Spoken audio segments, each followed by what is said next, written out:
Right, welcome back to the Justin Prince Show. Today's going to be all about your vibe and like kind of checking in with the way that you're showing up in your life. Are you a high vibe person? I met Kelly. I met Kelly actually on his podcast, and literally, no kidding. I meet this guy. I'm like, man, I love this guy's vibe. This guy's he's just got this energy and this enthusiasm about him and this passion about him. And when you see him, by the way, he's got like the dreads going on. He's got the awesome glasses.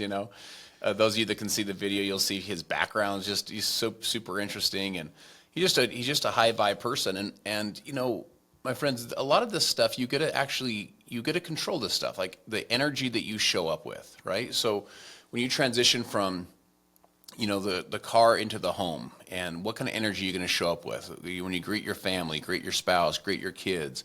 When you show up into the office, what kind of energy you're going to greet your partners or your co-workers or your employee or your team with, or when you show up, digitally, right, on a video or on a Zoom or whatever the case might be, like what kind of energy, what kind of vibe are you bringing into the room? And Kelly, is the co-host of the top-ranked and podcast, The Secret Knocked, and the creator of the Vibe Room.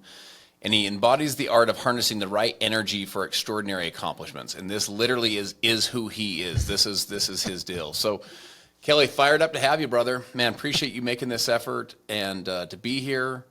And I'm excited to have everyone get to know you and to experience who you are. When we jammed together just on your podcast, that was that was a great conversation. So, man, I appreciate you joining us here, and let's knock this thing out. Well, I appreciate you identifying those things or recognizing them in me, but I believe the only reason why you can recognize them, man, is because they're things that are in your heart. And the time that we got to spend together was absolutely phenomenal. I chased you down, and I forced you to be my friend, and now you're stuck with me for life. Love it, bro.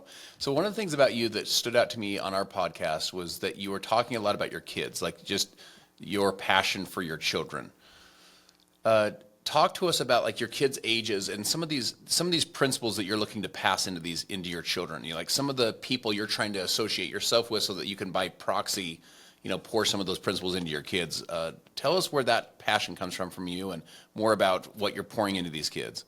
Well, first of all, it's Maddox and McKenna. They're 12 years old and 15. So my son is in 6th grade. My daughter is in 9th grade. She's in high school now. And I think the biggest reason why I want to get myself around some of the most iconic people in the world is because I want to show my kids that people are just people. And for a long time, I grew up without the internet. So, we would look through a magazine. We would think that this person just walked on water.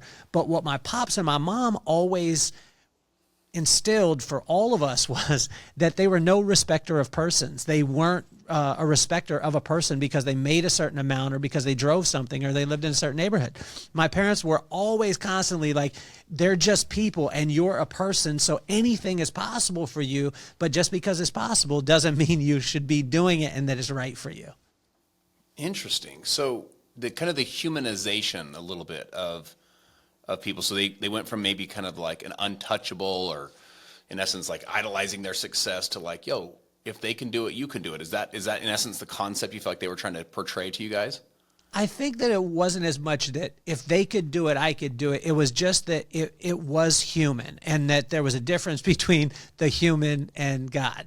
And because a lot of times as a young kid, we make things gods, whether it be money or success or, however you define that. And my pops was always like, it was amazing because he would be able to roam and be inside of circles because of his heart.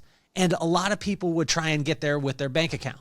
My mom would do it through her heart, through food, through connecting with people, listening to people, where some people would be like, oh man, I have to pay this price to have this membership. And although membership has its privileges, your heart will give you access. It's funny. I remember I was listening to a friend of mine. He had this mentor, this role model that he used to listen to on CDs. This is like, they were like inspirational, motivational CDs. This is a number of years ago. And as he kind of progressed through his career, he got to a point where he was actually backstage sharing the stage with this guy that he used to listen to on these CDs, a guy that kind of pulled him through all these tough times. and he's backstage and he's watching the guy present. And he said that the guy's out there just crushing it, just laying it down, just crushing it. And it's all the stuff he used to hear, that moved him and the CDs. Anyway, he said that there was a trickle of sweat that he saw roll down the side of the guy's face. And as he saw it backstage, it hit him that he's human. He's human. Like, for whatever reason, he's kind of put him up on this pedestal that like, he's just like bigger than life and he's just too powerful and whatever. He goes, he's human, like he sweats like I do. And he said that was a turning point for his career, is to say like, man, I can step into my best version of myself because I'm human like the guy I used to look up to. So I love that. I love that concept your folks are teaching. So let me ask you this. So you're again, when you see you today, man, talk about high vibe. I mean, just your clothes and your hair and the glasses, the thing. Walk us through, what were you like as a kid, like high school? If we knew you junior year, what's going on with Kelly junior year? What's going on with Kelly junior year is a lot of insecurity at times because we couldn't afford to get the things that other people had. And the insecurity part, though, turned into a superpower. And I was mad because my buddy Dave could go to Miller's Outpost or go to Mervin's and be able to get like the hottest thing. And my mom would take us to the thrift store. Now, the thrift store wasn't vintage then. It was just you were poor, so you didn't have any money. And she would do a thing called a bag deal. And the bag deal was for 75 cents. You could put anything in the bag. If it could fit, you would be able to get anything in the store. So my mom was able to roll things up, fold it really tight, and she would get us all the clothes that we needed, sometimes for 75 cents because she could fit it in the bag. And that didn't mean that we got things that fit. It didn't mean that we got things that were cool. It just means that we got what we got. Like she said, you get what you get and you don't throw a fit. And I had to make a decision at that time. It was about 11th grade. I'm glad that you said it because I remember making a decision. This is my reality. Like I couldn't change it. And if this is my reality, I want to go all in. So I started asking my mom, can you buy me the stupidest looking grandpa polyester checkerboard pants that you possibly could find?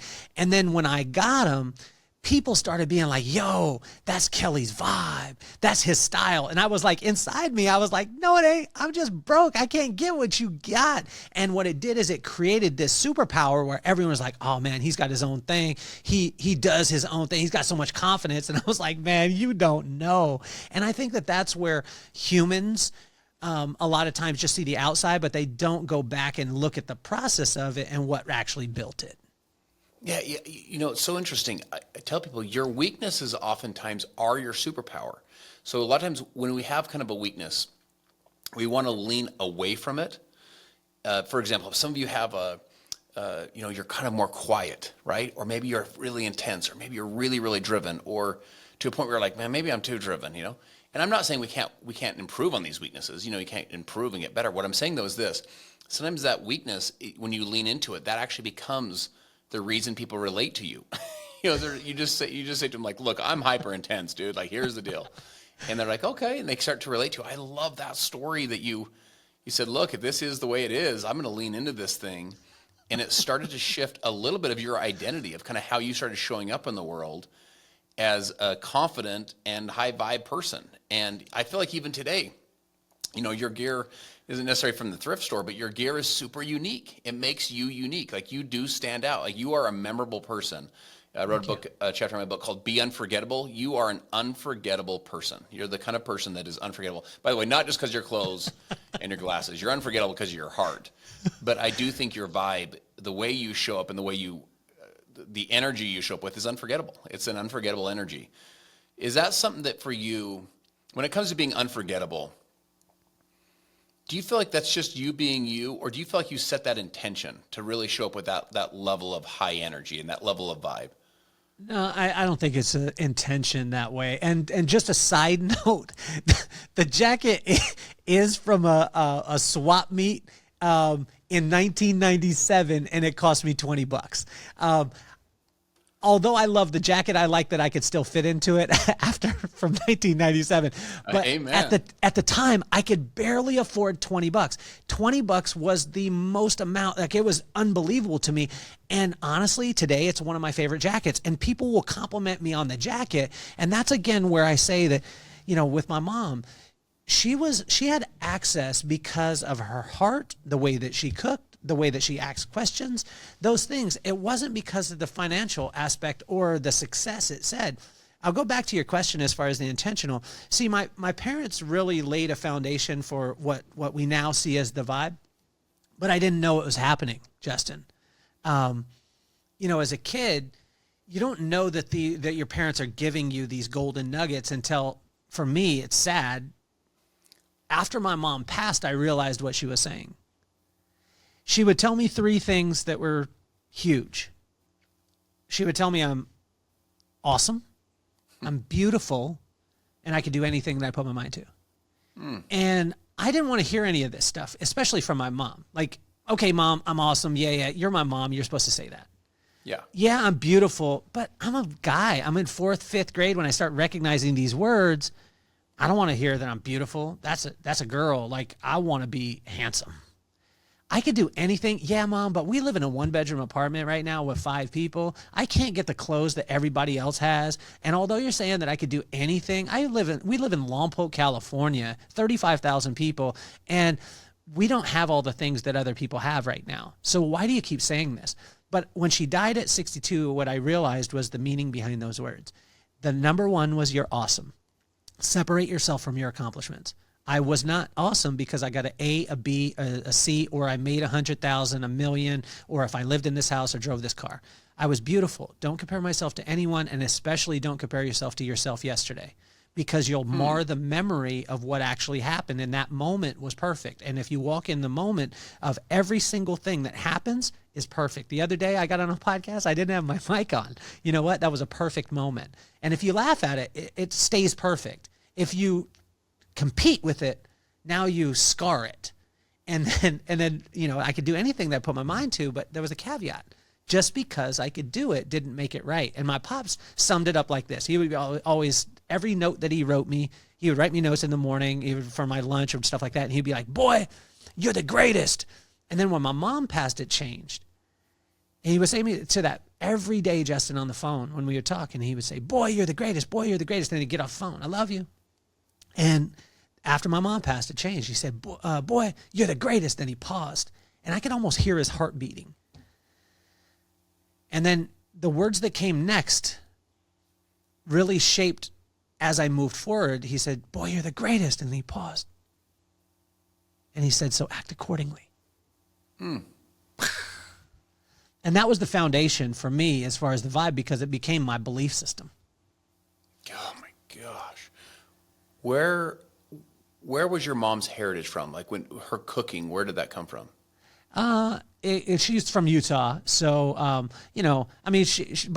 but we lived in. She grew up in Utah, met my dad at 13. By 15, she was pregnant with my brother. By 16, right, just after she turned 16 years old, she turned 16 March 4th, April 13th, 16. She gets married in her front yard with her family. By 18. She's on a plane to Taiwan because my dad's stationed there by herself with 2 newborn babies, my brother and myself. And then after that, she moves to England. After that, she moves to Idaho. After that, she moves to Florida, to California, to Memphis, to Las Vegas, to El Centro, to Texas. So she was all over the place. And what she would always do is realize that the key to every connection point was always food. If you learn... Now, some people say that culture as far as the language, no. If you understand what a person eats in their culture and you eat with them, you dine with them, what starts to happen is they connect with you on a different level, and then they speak, then they teach you their language and their vernacular and their vocabulary. And once you get that, then it's curtains. Now you're connected truly, but it starts with food. Do you want to know what's so interesting? When you said your mom's heart and her food, your dad's heart, one of the things about you that I think it literally just pours out of you is your heart. Thank you. and and it's almost a little hidden. It's like hidden in plain sight with you, because your energy is so high, and you almost get distracted by it. What I mean by that is in a positive way. Like your energy is so high that you think, oh, he's just a high energy guy, high vibe, whatever, high style, the whole thing. No, you're like a deeply heart-centered, like human connecting person.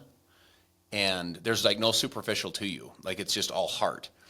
And that's a really amazing gift that you have.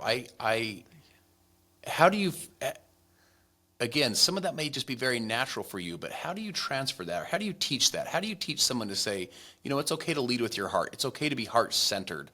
Someone that's maybe feeling a little bit insecure, or maybe they're not yet where they want to be in their life, for example. How do you help them get back into their heart?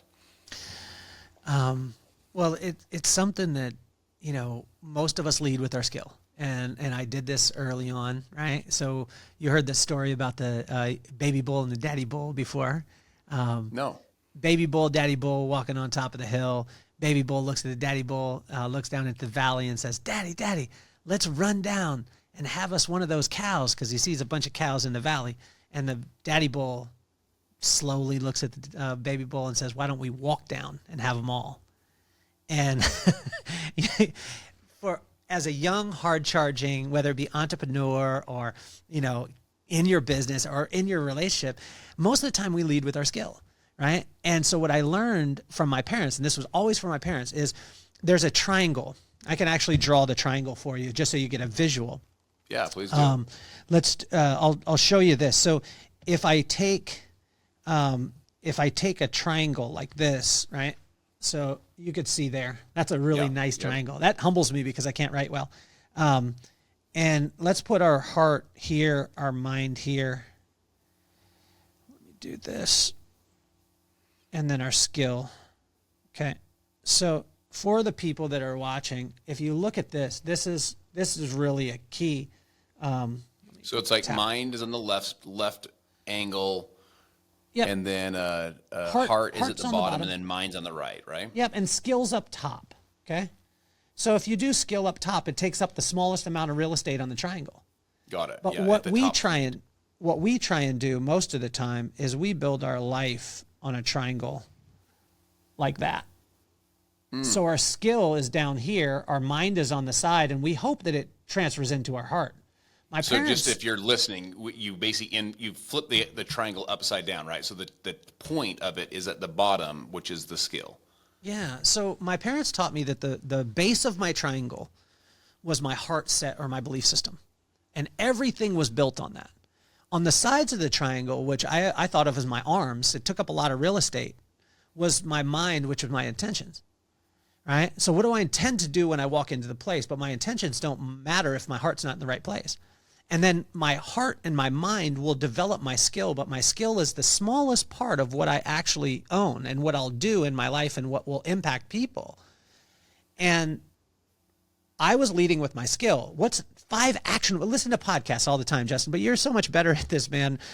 Like, what's 5 actionable items that I could do tomorrow to be able to shape my life? Well, if I gave you the skills, but your mind wasn't in the right place, it wouldn't matter. If your skills, which is your actions, and your mind, which is your intentions, were in the right place, it wouldn't matter if your heart wasn't in the right place, because people would find you out. So what we did, my parents were always like, just what I want you to do is I want you to lead with your heart, but what do you truly believe? And where my belief came from was from the people that I actually value. I valued my parents, right? And when I listened to them, but I've listened to kids and they say, my parents told me I was a piece of garbage. They valued their parents and they listened to that. That became a part of their belief system. And so my intentions, my mindset, right? And so that's the part that a lot of people talk about is like, you got to change your mind. You got to change your mind. You got to change your mind. Well, my mindset was very simple. It was to be super kind, contribute to every environment that I walked into, make a ton of friends, and really stay curious about what other people are doing. Because I already know what I do, and it's not as interesting to me as what you do. And then what my actions did is they were a combination of my heart and my mind, and my actions for me are my skill set. it was summed up in one word, which was relentless, right? It was like a pit bull mentality. You lock your jaws on and you either take the limb or they kill you. This is what my pops taught me. But see, Justin, what happened was early on in my life, I led with the pit bull mentality, but didn't have the right mindset and didn't have the heart that was the base. So I hurt a lot of people because I would go in and I would be so direct at what I wanted that there was so much collateral damage. Now when I go in, that I know I'm awesome, I know I'm beautiful, and I know I can do anything. I'm the greatest, so I need to act accordingly. That's my belief system. I'm kind, I got to make friends, and I got to stay curious. So when I roll in with a relentless mindset, that pit bull mentality, and I lock my jaws onto what I need, I've already provided all the things that the people around me need, so they're okay with me being relentless at where I'm going. Wow, that's a masterclass right there. That triangle concept, that is a masterclass. That is so good. Walk us through the career, like your early career days, because I want to see if I could get into, like an actual example of when you're coming in as the relentless pit bull, you haven't quite tapped into the heart side. What were you doing for your career where you're like, oh, it didn't, I got it, and then you made that shift. What was happening in your career? Where did your career start? My career started like everything else by accident. I was cutting hair in. The first time I cut hair was when my dad bought dog clippers and said that the dog groomer was too expensive. So me and my brother ran outside. We were supposed to shave the dog. We didn't chain the dog up, so the dog ran away, and we were like, this sucks, and we can't do it. And then we didn't have enough money to be able to get a haircut, so my buddy, he needed a haircut too, so we were like, well, we got clippers. They were broken, but we have duct tape, so we duct taped the guards on, and my brother cut one side, and he handed me the clippers, and the guard fell off, and I didn't realize it, but I ran up the side of his head, and a skin fade at that time wasn't a good thing. So we didn't really know how to get out of it, and we just did it, and it was a horrible haircut. And then later on, I needed a haircut. My brother did mine. A bunch of my friends on the basketball, football, baseball team needed haircuts. I was the only guy with clippers. So I stepped in, and I was able to do it. And then a lady said, well, why don't you, have you ever thought about going to school for that? And I was like, and then my mom said it again, and I was like, nah, I'm good. And just because that's not the most popular thing in 1992, a guy that plays sports talking about the hair industry. But I remember I went to the school, and they said it will be 8 hours a day, 5 days a week for 10 months. And Justin, I was like, you're crazy. That's another year of high school. But I remember on the way home, what God spoke to me, he said, hey, what are you going to have after 10 months of going to community college, which you're going to sign up for? I was like, I don't know. And he's like, you won't even have a degree, will you? I said, no. And he said, well, what will you have after 10 months of hair school? And I said, a license. And he said, that's where I want you to focus. And so my dad, this was where the relentless part came in. My mom and dad said, you can do anything that you put your mind to, and we will support you in anything, as long as you do it to the best of your ability, not comparing yourself to anybody, but just to the best. So I focused in, and I was like, oh my gosh. So what happened in that time is I started reading magazines, all the stuff, but a lot of times my friends were like, hey, can we hang? And I was like, the only way that I'll spend any time with you is if you come and spend time with me at what I'm doing. But there was so many times and moments that I missed with my friends or with my family because I would only allow them in my life if they were in line with my focus. And I thought that I was, I had to do all these things. I had to be as fast and relentless as possible. But what I realized is there was moments, births of kids or birthdays or things like that I wasn't connecting with. Now, I think everything works out.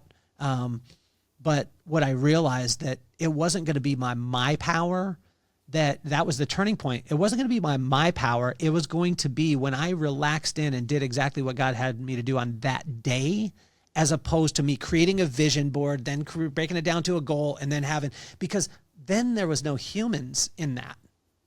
And that's where I failed a lot early on in my career. So when in your life did God start playing a role in your life?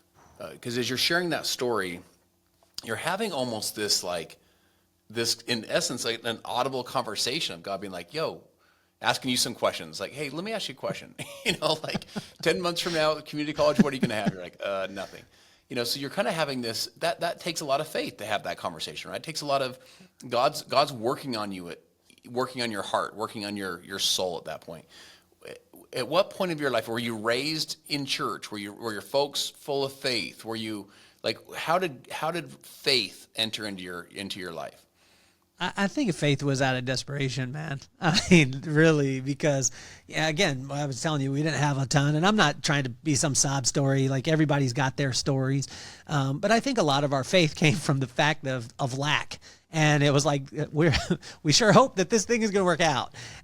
My mom was big on it. She wasn't big on religion. She was just big on relationship, right? She wasn't big on rituals. She was like, you know what? God is with you every day, son. Like, he's with you every day.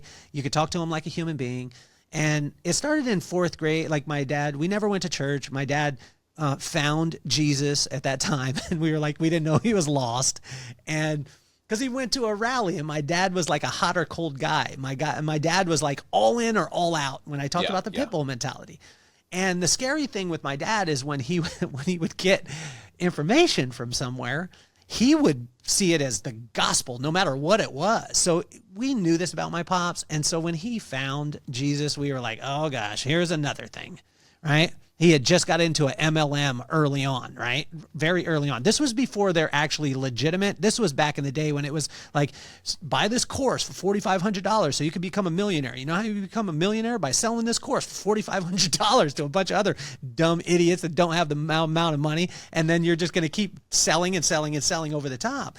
And so we knew this about my dad. But when he came home, I mean, Justin, it freaked us out because he was like, we had never gone to church. We had never talked about, my mom we would do our prayers, now I lay me, all the stuff.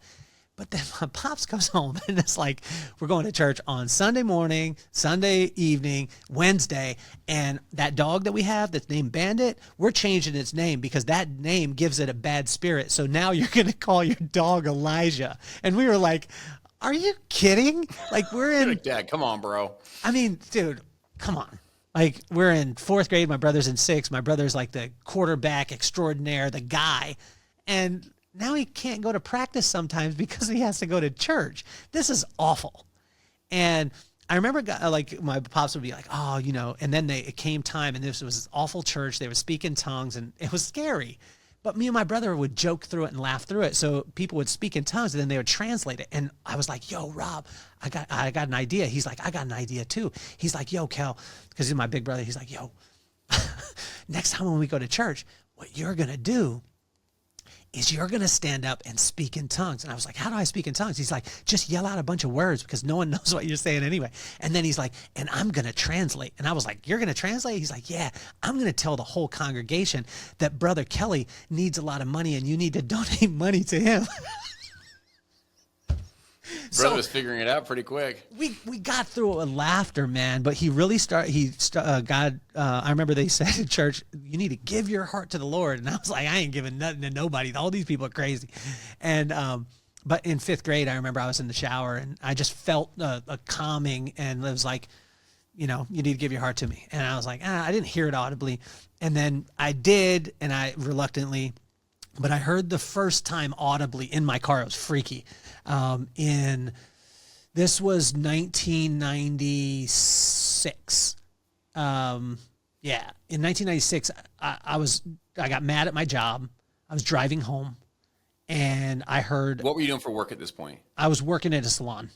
Okay. So I started off in the professional beauty industry, and my parents taught me, like, go after number one. So I sought out the absolute top in the whole industry, like the Michael Jordan of the industry. And then I just followed him around for 2.5 years and handed him my card every single time I saw him until he gave me a job. But before he actually gave me the job, during this 2.5 year process, I was angry at the job that I had, and I get in the car and I'm just, I'm angry. And then I hear it like you're talking to me. This is freaky. And I was like, it said, it's over. And I was like, and I thought maybe that came through the tape player. I didn't have a CD player at the time. Maybe it's a tape. Maybe I'm tripping. And then it comes again. It's over. And I looked at the guy next to me in the car, but my windows were rolled up. I thought he said it, but my windows are rolled up. There's no way this dude could say it. And when it came the second time and the windows are rolled up, I'm like, oh man, That was God. And then he says it a third time. It's over. And by this time, I'm like, I know it's you. And then I start having this like when you look different and then you talk to yourself, you look even crazier. I look different. And if I talk to myself, I look crazy. But in the car, I'm like, no, you don't understand, God. I'm not that mad at my job. I like my job. I was making a ton of money. I made more than I've ever made in my life. This is such a blessing. And I start saying all this stuff. But I realized at that time it was over. And I went home and I told my mom, and my mom said, get excited about it and start thanking God right now for the blessing that's coming as opposed to what you could see right now. Wow. And she had so much faith to just know that this is happening for you. Like the next season's a better season. I mean, how much faith does that take from her? I mean, that was September 19th. On October 11th, I wrote this down, September 19th, 1996, that's when that voice, it's over, came. And then October 11th I got a call at 9:30 at night, or 11:30 at night, which was still 9:30 at night on the West Coast, offering me the job that I had been pursuing for 2.5 years previously. And so at that point, are you kind of like, okay, maybe this no, God thing, man, I'm still questioning. You know what I'm saying? Like, I don't know if you do it, but Justin, have you ever, I don't know, you seem like a perfect guy. You seem like you're very physically fit. You make all the right decisions. You're very great in business. Bro, good thing we don't hang out. You can keep thinking all this stuff. But have you ever had a night where maybe when you were a younger kid, or maybe hypothetically, where maybe you drank too much or whatever it was, and you were like, Lord, if you get me through this, I'll hang out with you every day. I've had that conversation, not because of alcohol, but I've had that conversation for sure. I mean, it's to this day, man. I mean, this morning I woke up and I was just like, man, and I just had a bunch of like, Justin, let me ask you this. What questions do you have for God, like on a daily basis? That's a great question. You know what's so interesting? When I think about that, and I mean this this is a sincere answer. I feel like a lot of my time is it's basically saying thank you. And not meaning I'm praying and thanking him for my kids and their health. Life, contrast is a teacher. So it's like sometimes you don't recognize how great it is until you don't have it, right? Like if you, I had shoulder surgery when I was a kid. And when you can't use your arm, all of a sudden you're really grateful for your arm kind of thing. You know, you can't shower without wrapping it in plastic. All of a sudden you realize how grateful you are for a shower. So a lot of my time, I feel like with God is it's just saying, like, I haven't forgot the contrast. Like, it's in gratitude versus, big questions. I don't feel like I have a bunch of big questions specifically. It's more just in gratitude. That's what I was saying. Like, every person out there listening, you should listen to Justin Moore. He keeps giving me accolades. I'm a lot of times a bonehead in my life, but there was a turning point for me with my dad. When my pops one time, he came out the garage and he was like fired up, and it was in Indiana, and they had he had an office above the garage, kind of like a loft, before a man cave was like a man cave. Mm-hmm, mm-hmm. And he came down, he was kind of fired up, and I was like, you okay, Pop? And he was like, yeah, I was just yelling at God. And I was like, what? Man, I'm stepping away from you because the lightning's about to come. And I said, whoa, Pop, like, you were yelling at God? He said, yeah, son. He said, God wants us to yell at him. He wants us to question him because then we can deepen our relationship with him. Because if we're just taking the order,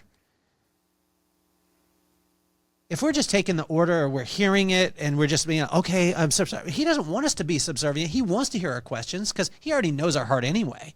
Mm-hmm. And when that happened and I started questioning God, like, because what you hear all the time is like, okay, when this happens in your life, there's always a silver lining. God's not working against you. He's working for you. Mm-hmm, mm-hmm. But that conversation changes when you have a friend like I do named Ryan, who 2 years ago bought his dream home with his dream woman and has his dream kids and get diagnosed with brain cancer. And then a year and a half later, gets, laid off from his job, of which the brain cancer that he's still going through right now, it's not cured, but his brain cancer, one of the medicines, just one of them, just one pill cost $36,000 a year, and he lost his job that lost the health insurance. When I have the conversation with him and I say, there's going to be a silver lining to your brain cancer, you know what he says to me? We probably won't say it on the show. What he says to me is, man, I mean, it sounds great, but what's the reality part of it? You know what I'm saying? Like, my pops would always tell me that we, we all are playing this one game, which is life, and we all get hit in the face with life. Mm-hmm. And, so when I, like this morning, as far as questions for me, this was my questions. Number one, how do I control my tongue? Because there's times where I want to say stuff. I said stuff to kids in practice yesterday of sixth graders that I probably shouldn't have said. I grabbed them all. They were all just, grab button around. And I grabbed them all. I pulled them in and I said, guys, like, how do you want us to coach you? Do you want us to coach you like a bunch of overly talented, undisciplined kids that are going to probably get your bleep kicked every single week if you play like you're playing right now? Or do you want us to coach you like you want to get better and you want to utilize your talents? Now, I didn't have to say the bleep bleep stuff, but how do I control my tongue? Second question that I had this morning is, how does the joy of the Lord pass all understanding? Because that's what he says. The joy of the Lord passes all understanding. Yeah. But I asked, like, how? Because there's times, Justin, where I'm like, I mean, come on, man. One more kick in the head. One more kick while I'm down. I mean, when my mom passes away at 62 with no sign at all, and then in the next 4 months, I have aunts, uncles, 4 or 5 of them pass away. I have one of the most heart-centered, amazing people in the world named Pam, my Aunt Pam, survivor of breast cancer 3 times, and then cancer takes her. And then when I read in Proverbs and it says, wisdom will extend your days. But my dad was only 68 years old when he passed. Then how does it pass under understanding? Now, he gave me some answers today. And then my third question was, why should I seek wise counsel? Everyone tells me that, but like, why? Show me. Because there's a lot of people out there that don't seek wise counsel that benefit massively in certain areas of their life that aren't seeking wise counsel, that if they did, they probably wouldn't be selling what they were selling or doing what they're doing. And so I had to ask the question. And then the last question today is, I mean, these are strong ones, man. Like, you're hitting me on a day where, I mean, this stuff is real. I asked him today, like, he says, the fear of the Lord is the beginning of wisdom. And I asked him today, why should I fear you? And I know what fearing is. It's not fear as far as like trembling. It's what he says in his text. What he means by it is respect. And I asked him today, like, why should I respect you? I mean, but it's amazing because when we ask those type of questions, he's such a loving God that he's going to take the time and spend time and he's going to answer. And he answered it in verse 33 of Proverbs 15, and I'll read it to you. So I've got it right here. In verse 30, it says, wisdom's instruction is to fear the Lord, and humility comes before honor. And he had me sit in that for a second. If you're prideful about all that you're doing, I'm going to humble you before I'll ever honor you, because I can't give you my honor. I can't put you in this place that when you speak that you think it's about you. I'm going to bless you, but the only reason why I'm going to bless you is so you go tell all my people about me, because I own it all anyway. And I don't want you giving credit anywhere else but me. And so that was like, those were my questions today.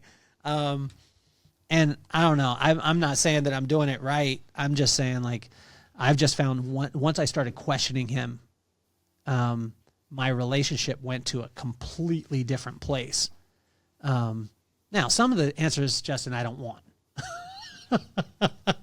You know what I mean? Because I don't. Do you want to know one of the things about this process that I'm watching you go through as early as this morning? First of all, you're massively inquisitive. Like, you're very curious. There's verses in the New Testament where Jesus talks about like being like a little child. Like, what does that mean to be like a little child? One of the characteristics of a little child is very curious. Like, if you're ever, like, my brother and his wife are staying here, their little son is 2. He's just so curious, and what's in this cupboard, and what's, a mom knows this, right? You let little 2 or 3-year-old run around the house, it just turns the house upside down. They're just interested and they're curious, and they'll say, well, why, mommy? You're like, it's time for bed. Well, why is it time for bed? They're just interested. They're curious. So you're very, very curious, almost like a childlike curiosity. That's the first thing. The second thing I think is interesting is you have a lot of courage to ask the question. Asking the question takes courage. There's a curiosity to lead you to the question, but it takes a lot of courage to ask it. My third thing is this. Check this out. As I'm watching you unpack this, you also aren't asking and waiting.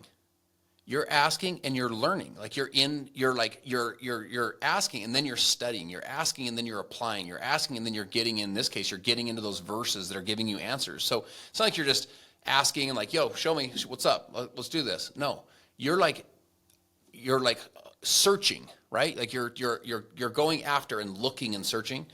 And I think that's a really great recipe for all of us, my friends. Like, we want to be more curious in all areas of your life. Be more interested and be more curious. The second thing is you got to have more courage.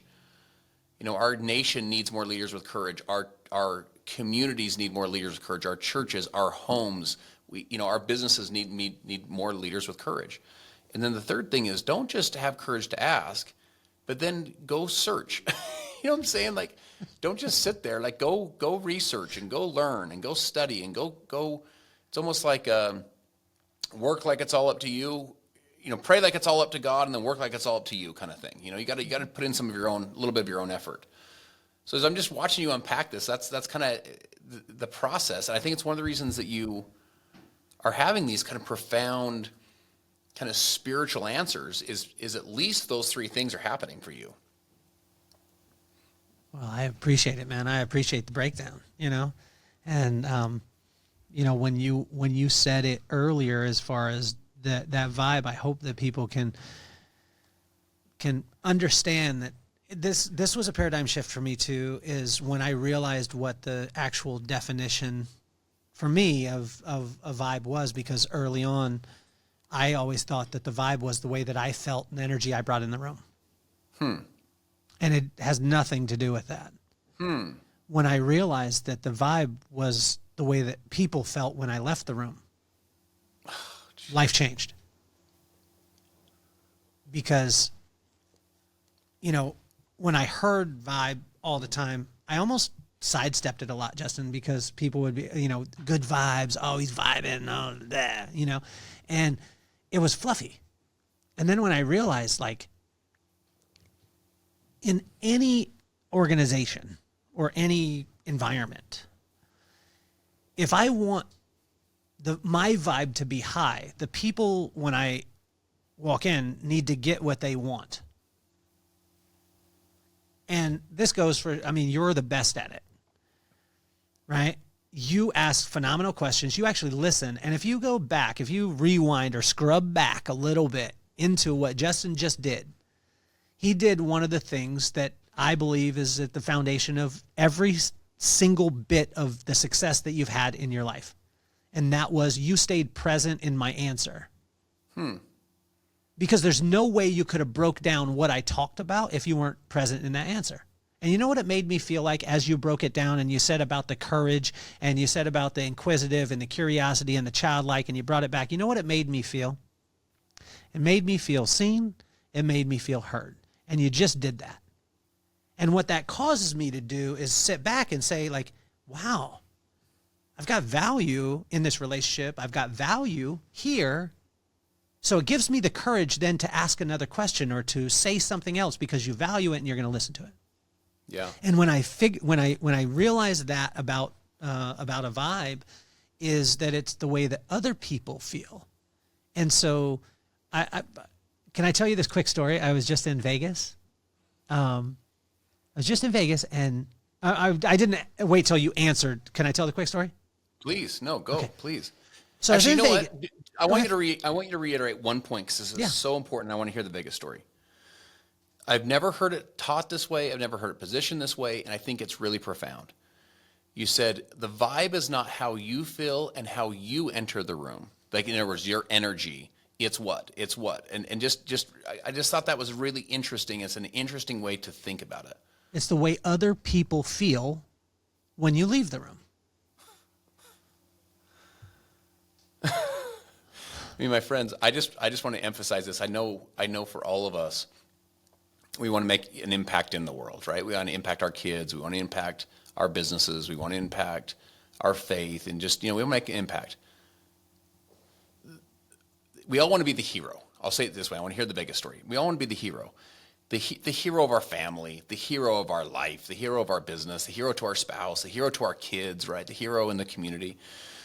The word hero comes from the Latin servo. The servo is the servant. So if you imagine in your mind, like in Egypt, they would have these, like the pharaoh they'd put a big, huge thing on their shoulder, and they would all carry the big pharaoh around, and they'd set him down. So in other words, like the greatest among you, the one that was the king or the pharaoh or the queen, everyone would carry them around. They would all serve the one that was the best, right? The flip side is how you want to think of leadership and how you become a hero. The way you become a hero is to serve others. So in other words, if you're the greatest, then you actually go down and serve the least. And the greatest among you is the servant. And service to many leads to greatness. If you want to become great, be looking for ways to serve others. In other words, when you leave the room, their life is better because you showed up. When you leave the room, they're better because you came. That is a gift. And Kelly, I'm telling you, brother, it's the craziest thing. That is one of your superpowers, dude. When you leave, people are like, God, I don't know.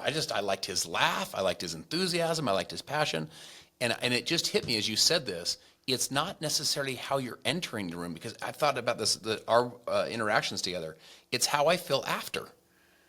It's not going in. It's not that you show up with so much enthusiasm, you're just like freaking out. It's not that.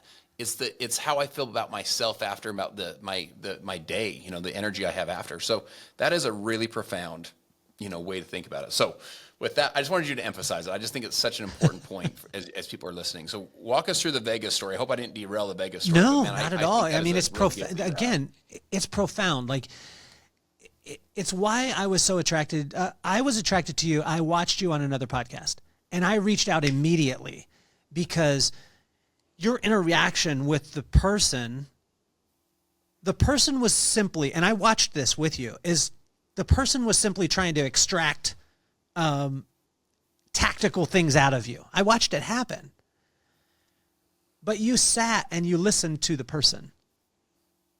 And you switched the energy, and it was a small video. It was probably 30, 45 seconds, but you switched the energy in the room, and the host actually had to switch their energy because it had to change from, I'm going to extract this thing out, pull it, and then I'm going to become the guru, to they couldn't become the guru because you were actually listening to them. And I watched it happen, and you do this. When I say naturally, I know it took work with you. But that, again, if you look at it with that triangle, you're leading with your heart, you have the right intentions, and your actions are in line with that. And once those three things, the heart, the mind, and the skills get in line, it becomes irresistible. Your vibe becomes irresistible because now you're able to focus on the other people. And so in Vegas, I spoke to this company, right? And so they had 4 positions in their company. One was a stylist, one was a front desk, one was an owner, and one was an assistant. And so I said, if you're a stylist, most of the time you only think about what you want. And when you walk in, all those 3 are there to serve you in your role. But if you flip it and say, there's only 3 people that I need to take care of. I need to take care of the owner, who wants an ROI, wants everyone to be happy, and would like for people just not to get into the drama. From a front desk staff, they want to feel validated. Because they take the brunt of everything. They say hello to someone, they take their money at the end, and they're responsible for a lot of things that are very heavy. They need to feel appreciated. Plus, they want to be compensated. And the assistant, all they wanted to do is be shouted out, put up on a pedestal, They wanted to be educated, and they wanted to go home with a pocket full of money. So as a stylist, that stylist, all they needed to do is take care of those 3 people, and they're going to have the perfect existence.